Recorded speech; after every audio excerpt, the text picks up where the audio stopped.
Tara, magkwentuhan tayo. Ngayong araw na ito ay fiesta ng patron dito sa bayan ng Agno, si St. Catherine of Alexandria, ngayong November 25. Kaya naman, ayan, kasama natin ang minamahal nating obispo.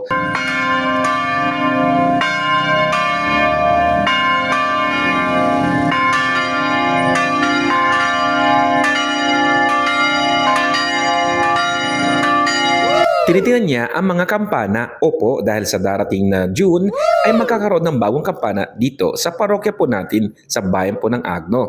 Opo, sila po ngayon ay nag-asikaso na sana'y magkaroon ng maayos na pondo para makabili ng kampana na ito. Kaya sa lahat ng mga kaibigan po natin, ibigay ninyo ang kanyang donasyon at inyong mga tulong sa opisina ng ating parokya. Ayan si Nanay Eva at kasama ang mga leaders po ng ating simbahan na nag-asikaso para sa pagkain po natin. At syempre, dahil ngayon ay fiesta, si Bishop Napoleon ang manguna ng ating pagdiriwang ng ating Santa Misa bilang pasalamat po natin kay Saint Catherine o kay Santa Catalina sa kanyang guidance para sa ating journey. O di ba? English ang ginamit ko sa kanyang patnubay sa ating paglalakbay sa taon na ito upang matulungan tayo sa ating pagdarasal sa ating Panginoong Heso Kristo. Isang araw ng pasasalamat bilang isang komunidad dito sa bayan ng Agno. Kaya sa inyo pong lahat, Happy Patronal Fiesta! Thank you po!